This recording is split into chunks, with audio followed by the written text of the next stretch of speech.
Captain Jake Morrison stood at the front window of the transport ship New Frontier and watched the planet grow larger as they got closer.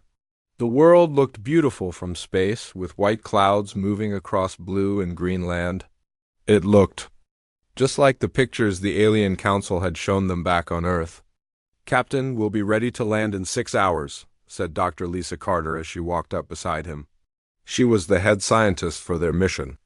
Her job was to study this new world and make sure it was safe for humans to live on. Jake nodded, but kept looking at the planet.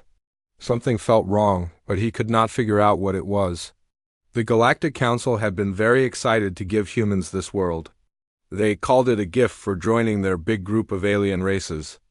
The Council said this planet was perfect for humans, with good weather and rich soil for growing food. Behind them, 847 people were getting ready for their new life. These were Earth's best people: doctors, scientists, engineers, farmers, and soldiers. Everyone had been chosen carefully for this special mission. They would be the first humans to live on a world outside their own solar system. Dr. Carter looked at her tablet computer. "The readings still look strange, Jake. The gravity seems much stronger than they told us. And these storm patterns. She showed him the screen. "This doesn't look like the gentle weather they promised." "Maybe their machines just work differently than ours," Jake said, but he did not sound sure. The Galactic Council had said their instruments were built for alien needs, not human ones. That was supposed to explain why the numbers looked wrong. 3 months ago, Ambassador Zephyrian Clathu had come to Earth. The tall, thin alien with gray skin and big black eyes had spoken to the United Nations. He said the Galactic Council wanted to welcome humans into their group. As a special gift, they were offering humans a whole planet to live on. "Your species has great potential," the ambassador had said in his strange musical voice. "This world will be perfect for human growth and happiness. It has everything you need: water, good air, and land for building cities." The pictures he showed were amazing. Green fields stretched to the horizon. Clear rivers ran through peaceful valleys. The sky was blue, and gentle white clouds drifted across it. It looked like paradise. Now, as they got closer to the real planet, Jake felt worried. The world below them looked nothing like those pictures.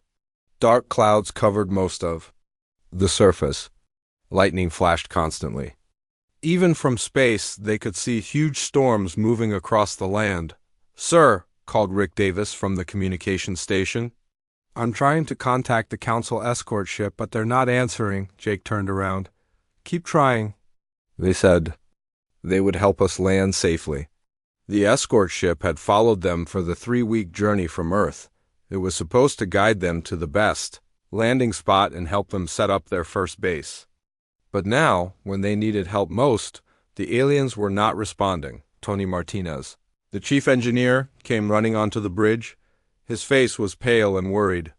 "Captain, I've been checking our landing systems. The gravity down there is 3 times stronger than they told us. Our shuttles might not be able to handle it." 3 times? Dr. Carter looked shocked. "That would make everything weigh 3 times more than on Earth. Walking would be like carrying 2 other people on your back." Jake felt his stomach drop. The gravity on Earth was already strong compared to most alien worlds. The Council races all came from planets with light gravity. If this world had gravity 3 times Earth normal, it would be almost impossible for any alien to survive there. "Why would they send us to a world like that?" Tony asked. Before anyone could answer, the communication system made a noise. Rick quickly turned on the speakers. Ambassador Clathu's voice filled the bridge, but now it sounded different. Cold and cruel instead of friendly. "Greetings, humans. By now, you have discovered the truth about your new home. Kepler 442c is what we call a Class 0 Deathworld. It is the most dangerous type of planet in our records. No species has ever survived there for more than 72 hours. Jake felt like someone had punched him in the stomach.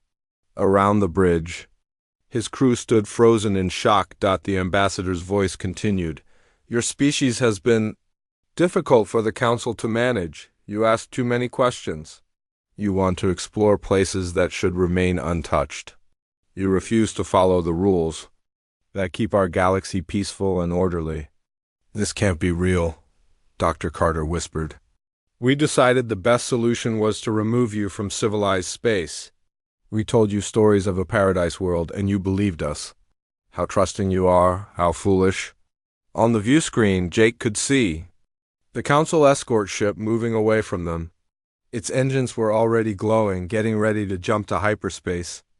Kepler 442c will be your tomb, the ambassador said. The gravity will crush your bones. The storms will tear apart your shelters, the air will poison your lungs. The creatures that live there will hunt you like prey. In 72 hours, you will all be dead, and the Council will come back to claim the planet's resources. Jake grabbed the communication microphone. Clathu, you lying piece of... But the connection was already dead. The escort ship disappeared in a flash of light, jumping away and leaving them alone. For a long moment, nobody on the bridge said anything. They just stared at the planet below them. What had looked like a beautiful new home was actually a death trap. Captain, Rick said quietly, what do we do now? Jake looked around at his crew. These were good people who had trusted him to lead them to safety. Now he had led them into danger instead. But giving up was not in his nature. We survive, he said firmly. We find a way to make this work. But Jake, Dr. Carter said, it's a Class 0 death world. The aliens said no one has ever survived there. The aliens also said it was paradise, Jake replied. Maybe they're wrong about this too, Tony shook his head. The gravity alone will kill us, and if we can't breathe the air, then we'll make air we can breathe, Jake said. We'll build shelters that can handle the gravity. We'll find ways to survive the storms. Humans have lived through ice ages and plagues and wars. We've survived on a planet with earthquakes and hurricanes and volcanoes. Maybe we're tougher than these aliens think. Dr. Carter looked at her readings again. Actually, Captain, I think you might be right. Look at this. She showed him her tablet. The air is poisonous, but it's similar to what Earth's air was, like millions of years ago. And the gravity is strong, but not impossible. We've trained in higher gravity before. The storms? Rick asked. Bad, but we've seen hurricanes on Earth. The lightning might actually be useful if we can find a way to capture the electricity. Jake felt hope starting to grow. See, we're not dead yet. Let's call everyone together and tell them what's happening. Then we'll figure out how to prove these aliens wrong. An hour later, all 847 colonists gathered in the main meeting hall. Jake stood in front of them and told them the truth. Some people cried. Others got angry. A few even talked about giving up, but most of them just got quiet and started thinking. These were Earth's best people, and they had not gotten that way by giving up when things got hard. We have a choice, Jake told them. We can sit here and wait to die, or we can show these aliens what humans are really made of. They think they've sent us to hell. Maybe they have. But humans have always been good at making the best of bad situations. Dr. Carter stood up. I volunteer to be on the first landing team. Tony raised his hand. Me too. Amy Johnson, their security. Chief nodded. Count me in. One by one, more people volunteered. They were scared, but they were also angry. The aliens had lied to them and tried to kill them. That was not something humans took lying down. Jake looked out at all the determined faces and smiled grimly. The Galactic Council thought they knew what humans were like. They were about to learn they were very, very wrong. The shuttle shook violently as it dropped through the thick clouds around. Kepler 442c, Captain Jake Morrison, gripped his seat and watched the readings on the control panel get worse and worse. The gravity was pulling them down hard, much harder than their shuttle was built for. Landing zone in sight, called Tony Martinez from the pilot seat. Sweat dripped down his face as he fought to control the shuttle.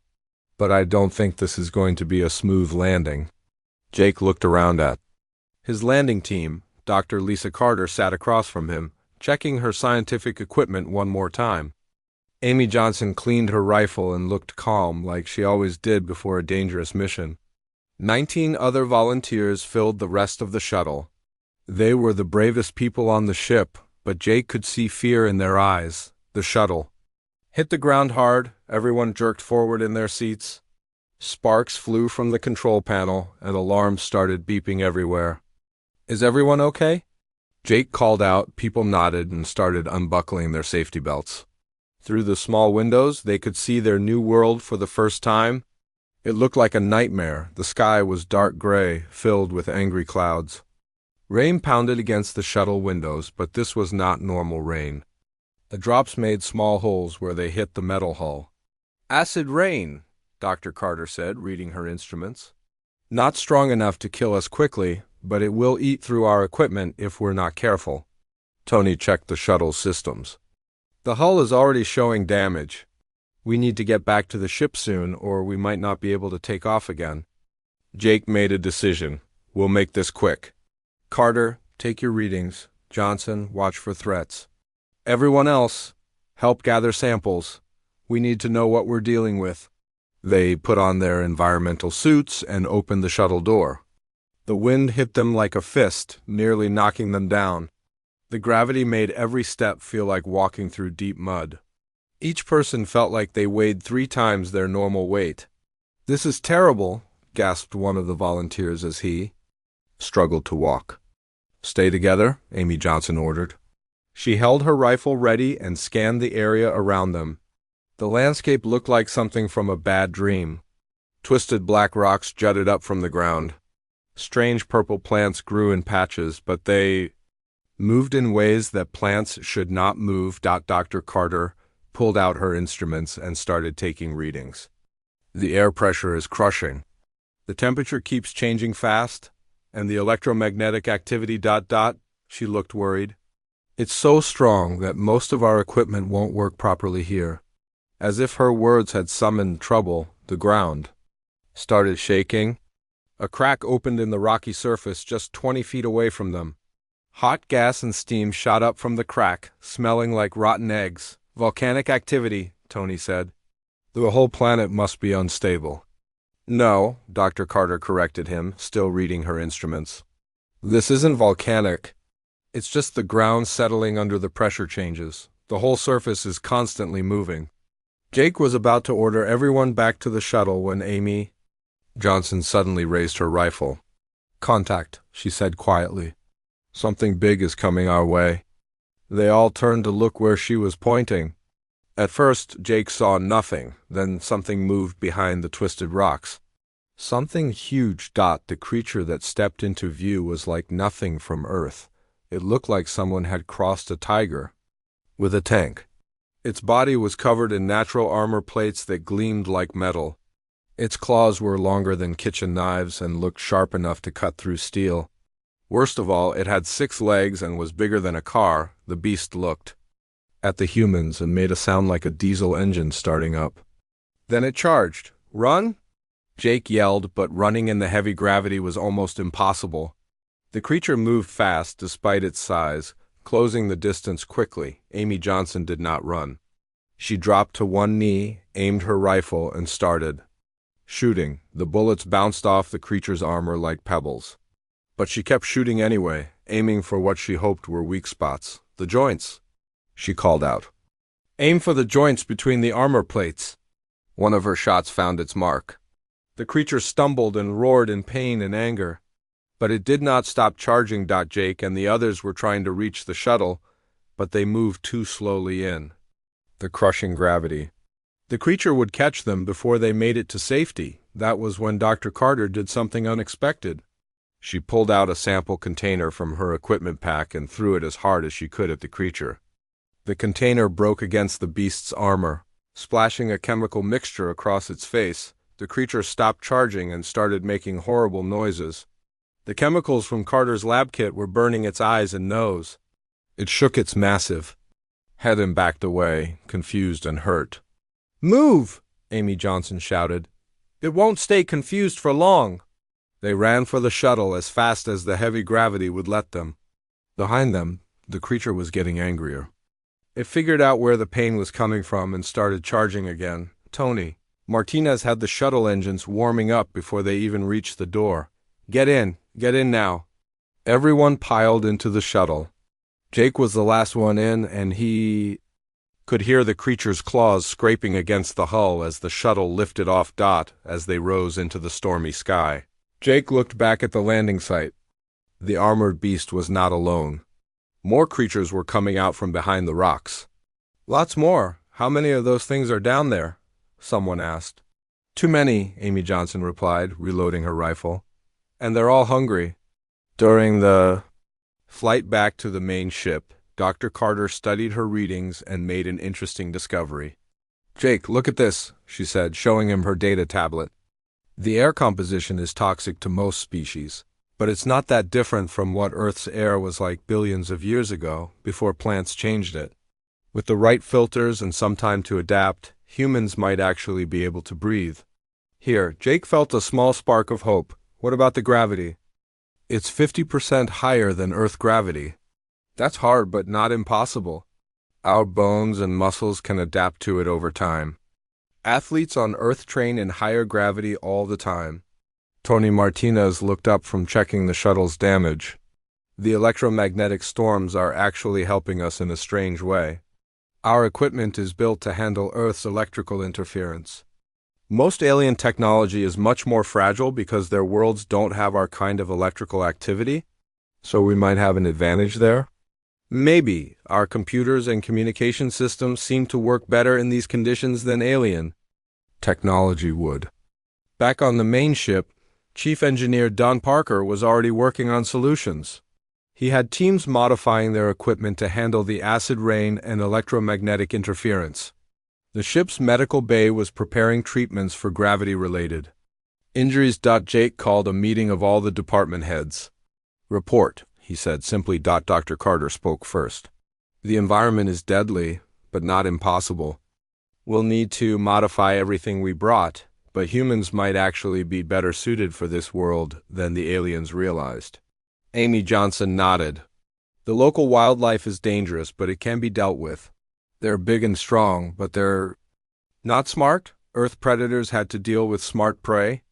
These creatures probably never faced anything that could think and plan. Tony Martinez had been thinking about their landing experience. The shuttle handled the conditions better than I expected. Our engineering is built for Earth's chaotic environment. That might be our biggest advantage. Dan Parker smiled for the first time since they had learned the truth about their situation. I've been studying the electromagnetic patterns. If we can figure out how to use them instead of fighting them, we might be able to power our equipment more efficiently than ever before. Jake looked around the table at his people. They were tired and scared, but they were also starting to think like the problem solvers they were. These were humans, and humans had always been good at adapting to bad situations. What about food and water? He asked. The water can be purified, Dr. Carter said. It's contaminated, but not in ways we can't handle. As for food, some of the local plants might be edible with processing. And if we can hunt those armored creatures, Amy Johnson grinned grimly. I'd like to try eating something that tried to eat me first. Shelter? Don Parker had plans ready. We can build structures that will handle the gravity and storms. It won't be comfortable at first, but it will work. The local rock is actually very strong. We can use it for construction. Jake felt the spark of hope growing into a real flame. So we can survive here. More than survive, Tony said. If we're smart about this, we might actually be able to thrive. The aliens sent us here because they thought it would kill us. But maybe they just gave us the perfect world for humans. Dr. Carter was still studying her data. There's something else. The mineral composition of this planet is unlike anything we've seen. The pressure and electromagnetic activity have created crystal formations that could revolutionize our technology. Meaning this Deathworld might actually be the richest planet humans have ever found. The aliens threw us into what they thought was a trash pit, but it might actually be a treasure chest. Jake stood up and looked out at the storm-covered world below them. 3 days ago, he had thought he was leading his people to paradise. 3 weeks had passed since the humans first landed on Kepler 442c, Captain, Jake Morrison stood on the observation deck of their growing base and watched his people work in the acid rain. They moved slowly because of the heavy gravity, but they kept working.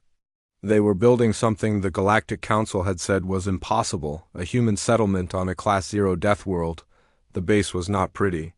It looked like a collection of metal boxes connected by covered walkways. But it was strong. Don Parker and his engineering team had built it to survive anything the planet could throw at them. The walls were thick and the foundation went deep into the rock. It could handle the gravity, the storms, and even the ground shaking. "Jake, you need to see this," Dr. Lisa Carter called from across the room. She was looking at her computer screen with excitement. Jake walked over to her workstation. Carter had been studying the planet nonstop since they arrived. Her desk was covered with rock samples, plant specimens, and data tablets. "What did you find now?" Jake asked. Carter pointed at her screen. "These crystal formations we've been finding in the caves, they're not just pretty rocks. They store electrical energy better than anything we've ever seen. One small crystal can hold as much power as our biggest battery packs." Steve Walsh, the team biologist, looked up from his own work. "And I've been studying the local plants. Most of them are poisonous, but a few can be processed into food. More importantly, some of them produce chemicals that can help humans adapt to the heavy gravity." Jake felt his excitement growing. "Adapt how?" "The chemicals strengthen bone density and improve muscle efficiency. It's like a natural supplement that helps the human body get stronger faster." Maria Santos, their geologist, came over with more samples. "The mineral wealth here is incredible. The pressure and electromagnetic activity have created formations we've never seen before. If we can mine even a small fraction of this, we'll be richer than any civilization in the galaxy." But the best news came from Amy Johnson and her security team. They had been studying the local predators for weeks. What they learned changed everything. "The big armored beasts aren't as dangerous as we first thought," Amy reported during the daily briefing. "They're strong and tough, but they're not very smart. They've never faced prey that could think and plan." Nick Adams, one of Amy's team members, nodded in agreement. "On Earth, predators had to evolve to hunt smart prey. These creatures have had it easy. Nothing here has ever fought back effectively." Kelly Brooks, another security officer, had even more surprising news. "We figured out how to predict their behavior. They follow simple patterns. Once you know the patterns, you can avoid them or even trap them." Jake was amazed. "Trap them?" Amy smiled. "Better than that, we've started taming them." She led Jake outside to see something that made his jaw drop. In a fenced area near the base, 3 of the massive armored creatures were eating from feeding troughs. They looked calm and peaceful. "How?" Jake asked. "Turns out they're not natural predators," Amy explained. "They're more like very large, very dangerous cattle. They attack anything that moves because that's their defense against the real predators on this planet. But if you approach them right, they're actually quite gentle." Sam Mitchell, one of their explorers, came running up with more news. "Captain, we've mapped the valley to the south. It's full of these creatures, but they're living in herds like Earth animals. I think we can domesticate them." Linda Fox, another explorer, was equally excited. "And the northern plains have different animals. Smaller, faster ones that might be good for transportation. This planet has a whole ecosystem we can use." Tony Martinez had been working on technology improvements. His team had made breakthrough after breakthrough. "The electromagnetic storms that were supposed to destroy our equipment are actually helping us," Tony explained. "Our fusion reactor is running more efficiently than it ever did on Earth. The electrical interference here is feeding it extra energy." Emma Wright, one of the scientists working with Tony, showed Jake their latest creation. "We've built communication devices that use the planet's electromagnetic field to boost their signal. We can talk to people on the other side of the planet now." Carl Bennett, another team member, had even bigger news. "We figured out how to predict the storms. They follow patterns based on the planet's magnetic field. We can actually schedule our work around them." But the biggest breakthrough came from an unexpected source. The humans had been studying pieces of the alien escort ship's technology that they had managed to scan before it left. What they found shocked them. Their technology is incredibly advanced in some ways, Tony explained to Jake. But it's also incredibly fragile. It's designed for perfect conditions. Stable gravity, clean air, no electromagnetic interference. Meaning? Meaning human technology is actually superior for harsh environments. Our equipment is built to survive Earth's earthquakes, hurricanes, and electrical storms. In conditions like this, we have the advantage. Dan Parker had taken this discovery and run with it. His engineering teams were now building hybrid devices that combined human durability with alien efficiency. We're creating technology that's better than anything either species had alone, Don explained. Human engineering makes it tough. Alien science makes it powerful. The colony was growing fast. More shuttles landed every few days, bringing down more people and equipment. Each group adapted faster than the last because they learned from those who came before. Dr. Carter made another important discovery during the third week. The air here isn't just similar to ancient Earth air, she told Jake. With some modifications to our breathing equipment, humans can actually breathe it directly. For short periods. How short? Right now, about 10 minutes. But I think we can extend that with training and adaptation. Some of our people are already showing improved lung capacity from working in the heavy gravity. The children were adapting fastest of all. There were 53 children among the colonists, ranging from babies to teenagers. The medical team watched them carefully and made an amazing discovery. The kids born on Earth are getting stronger, reported Dr. Helen Reed, the chief medical officer. Their bones are adapting to the gravity faster than the adults, and the teenagers are actually enjoying the challenge. Jake visited the temporary school one day and watched 16-year-old Bobby Clark doing exercises that would have been impossible for him on Earth. The boy was lifting weights that should have been too heavy for someone his size. It's weird. Captain, Bobby said with a grin. At first, everything felt so heavy I could barely move, but now I feel strong. Like really strong. His friend Jenny Price nodded enthusiastically. We've been exploring the caves near the base. The gravity makes it harder, but we're getting really good at climbing and jumping. I bet when we go back to Earth someday, we'll feel like we can fly. Jake realized something important. The adults were thinking about survival, but the children were thinking about living. They were not just adapting to this world, they were making it their home. The biggest surprise came at the end of the third week. Amy Johnson's security team had been tracking the movements of local predators and discovered something that changed their understanding of the planet. There are bigger predators out there, Amy reported. Much bigger. The armored beasts we've been dealing with are actually prey animals. Prey for what? Jake asked. We're not sure yet. But whatever hunts those armored tanks must be incredible. And here's the interesting part. These super predators are avoiding our settlement. Nick Adams had a theory. I think they can sense that we're different. Every other species on this planet follows predictable patterns, but humans are unpredictable. That might be scaring them off. Jake thought about this. Humans had always been the strange ones in Earth's ecosystem. They used tools, planned ahead, and changed their environment instead of just adapting to it. Maybe that same strangeness was protecting them here. As Jake looked around the growing settlement, he felt pride swelling in his chest. The Galactic Council had sent humans to this world expecting them to die quickly and quietly. Instead, humans were doing what they always did when faced with impossible odds. They were proving the impossible was just another problem to solve. The colonists were not just surviving on Kepler 442c, they were thriving. They were building something new and strong. And most importantly, they were showing that humans belonged in the galaxy, whether the other species wanted them there or not.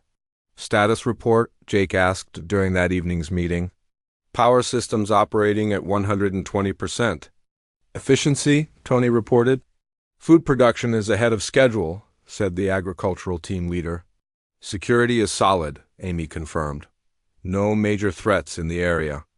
Scientific discoveries are accelerating daily, Dr. Carter added. Jake nodded with satisfaction. Then let's keep building. We have a world to claim. 6 months after the humans landed on Kepler 442c, a small probe ship dropped out of hyperspace near the planet. Inside the probe, automated cameras began recording everything they saw. The images were immediately transmitted across the galaxy. To the Galactic Council headquarters, Ambassador Zephyrian Clathu sat in his office reviewing routine reports when an urgent message appeared on his screen. The probe from Kepler 442c was sending data. He opened the files expecting to see an empty planet with maybe some human bones scattered around. Instead, he saw something that made his blood run cold.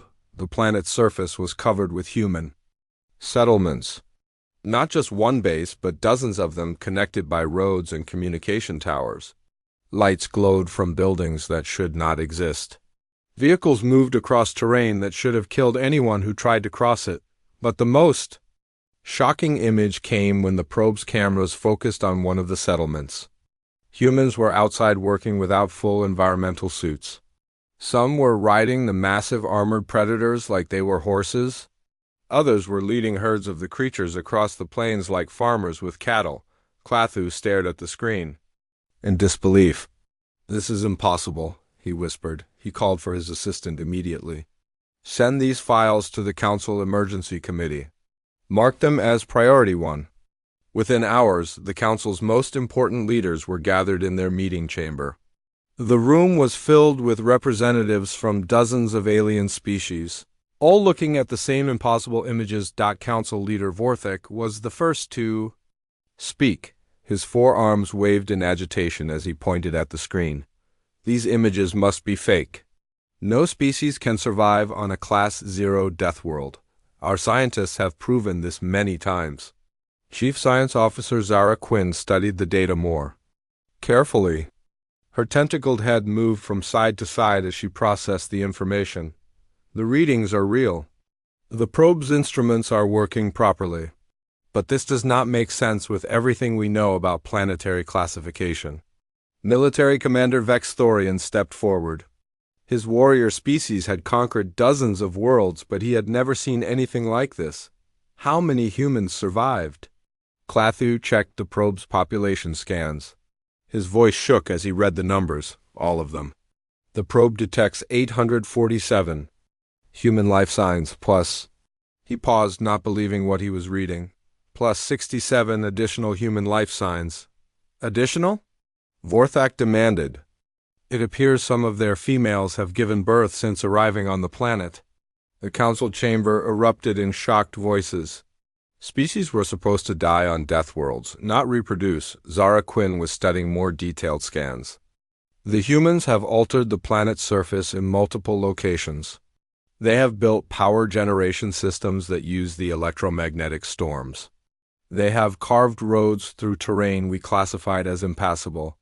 They have even established what appears to be mining operations." Commander Thorian looked at the military implications. "What about their technology? Are they still using the primitive equipment they brought?" "Negative," Quinn replied. "The probe detects energy signatures that are unusual. Their power output is significantly higher than what their original technology should produce. It appears they have improved their systems." Clathu felt panic rising in his chest.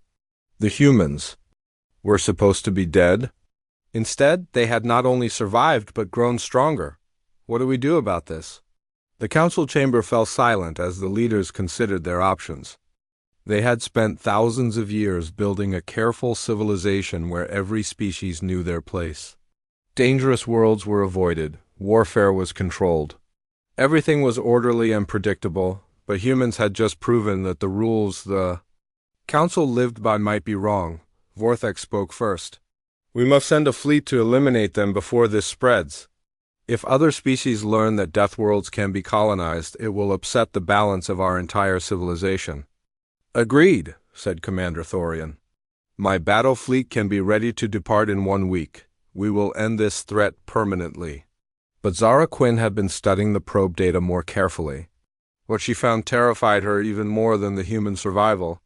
Council members, she said quietly, there is something else you need to know.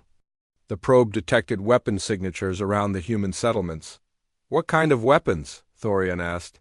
That is the problem. I cannot identify them. The energy patterns are unlike anything in our databases. The humans appear to have developed new technology. Clathu leaned forward. New technology? How is that possible? They have only been there 6 months. I believe they have been reverse engineering our escort ship systems, Quinn explained. But they have modified the designs to work in the harsh environment of the Deathworld. The result appears to be weapons and defenses that are more powerful than the originals. Commander Thorian was skeptical. One ship of refugees cannot threaten the Council military.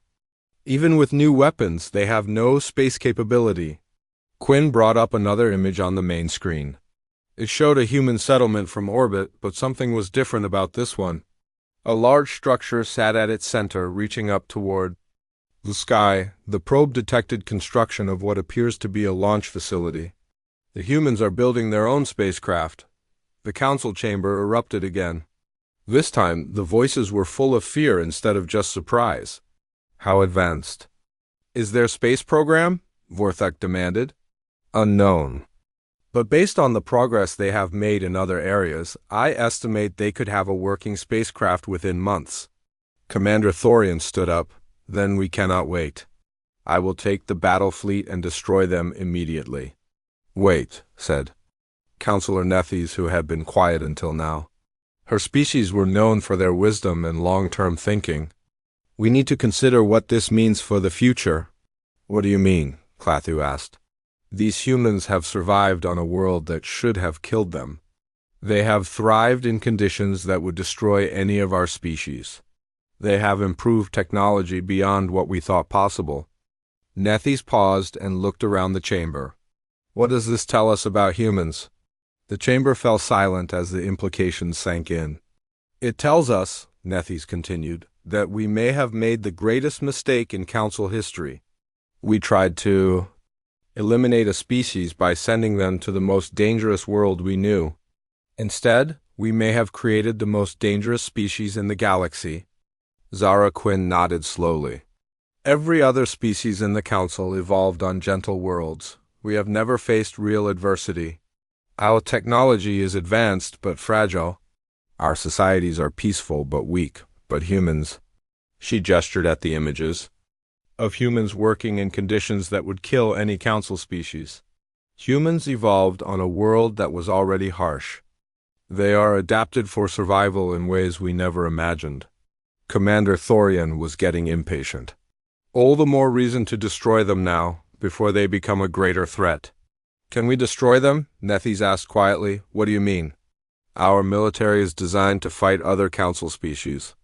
We use energy weapons that work perfectly in the controlled environments of civilized worlds.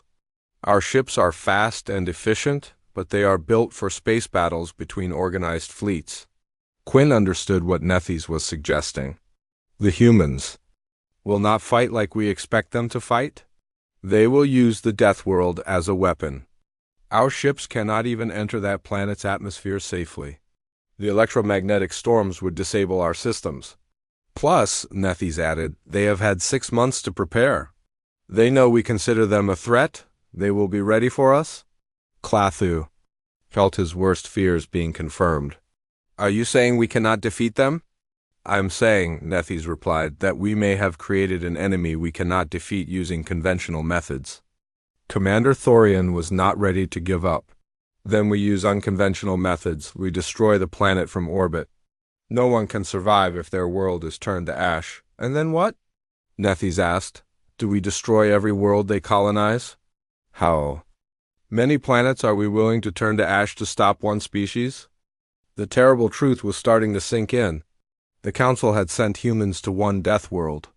But there were thousands of death worlds scattered throughout the galaxy. Worlds the Council had written off as worthless because no civilized species could live there. They could colonize worlds we cannot even approach, Quinn whispered. Every death world in the galaxy could become a human stronghold. Vorthek's forearms trembled as he spoke. How many death worlds are there in Council space? Quinn checked her database. 17,432 worlds are classified as uninhabitable. Most are Class 1 or Class 2 death worlds. Kepler 442c is the only Class 0 we have discovered. If humans can survive on a Class 0, Nethi said slowly, then Class 1 and Class 2 worlds would be like paradise to them. The council chamber was completely silent now. Every member was imagining the same nightmare. Thousands of human colonies on worlds the council could not even visit, building weapons and ships in environments that would kill any other species. Commander, Thorian finally understood the scope of the problem. We tried to get rid of one shipload of humans.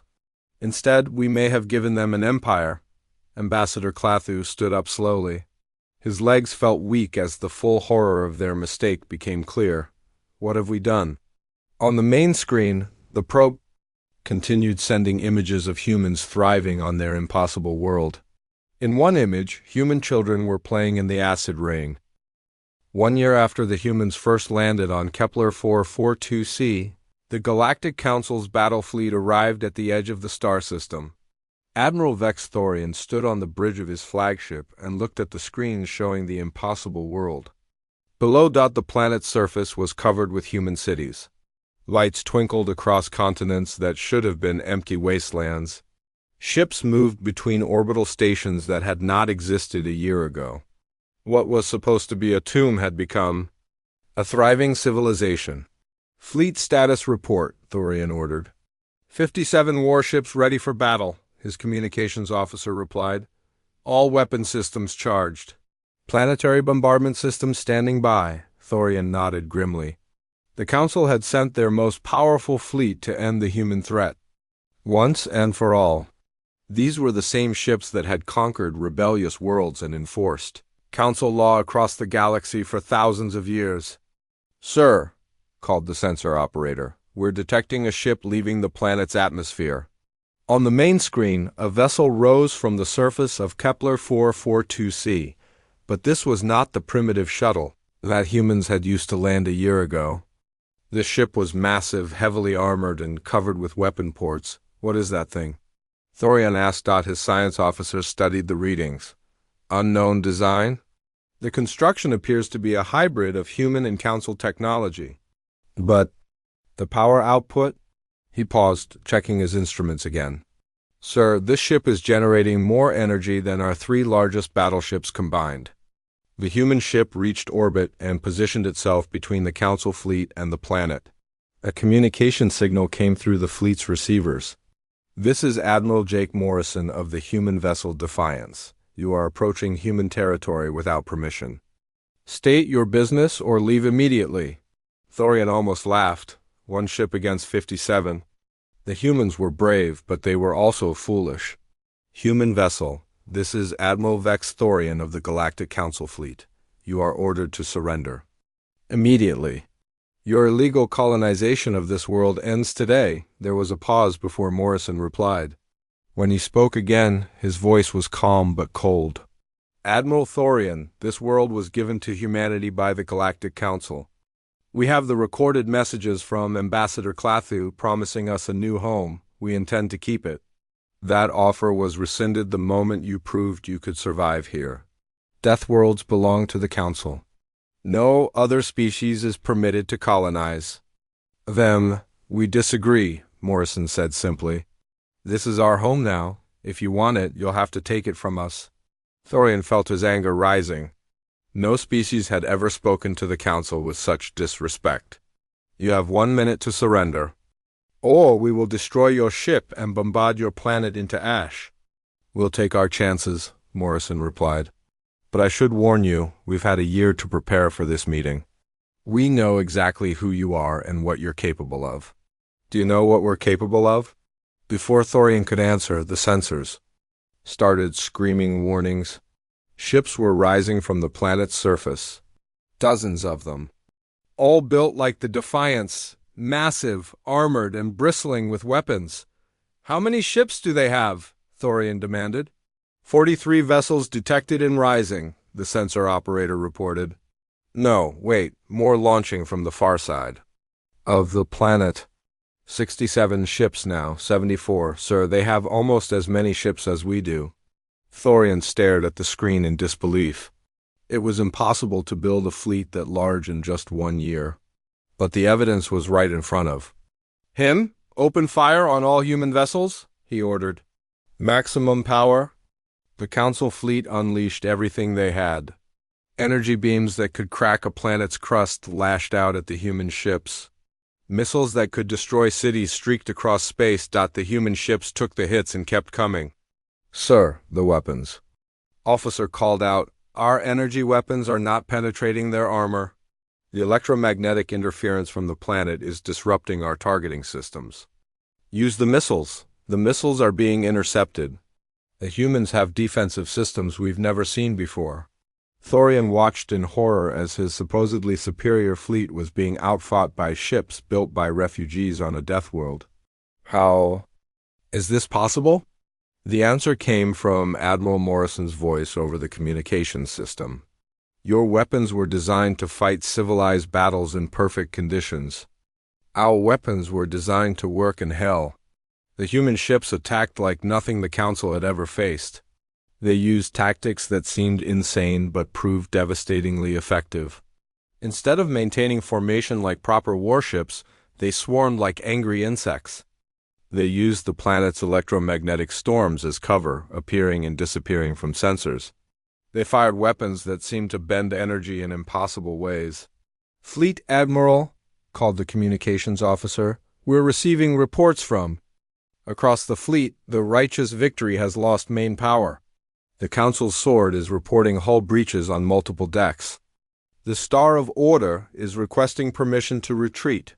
Thorian could not believe what he was hearing. The most powerful fleet in Council history was being defeated by humans who had been homeless refugees. Just 1 year ago, on the surface of Kepler 442c, Amy Johnson coordinated the planetary defense systems. The humans had turned their entire world into a fortress. When Council ships tried to enter the atmosphere to bomb the surface, they found themselves flying through electrical storms that fried their systems and winds that threw their ships around like toys. Surface batteries ready, reported Nick Adams.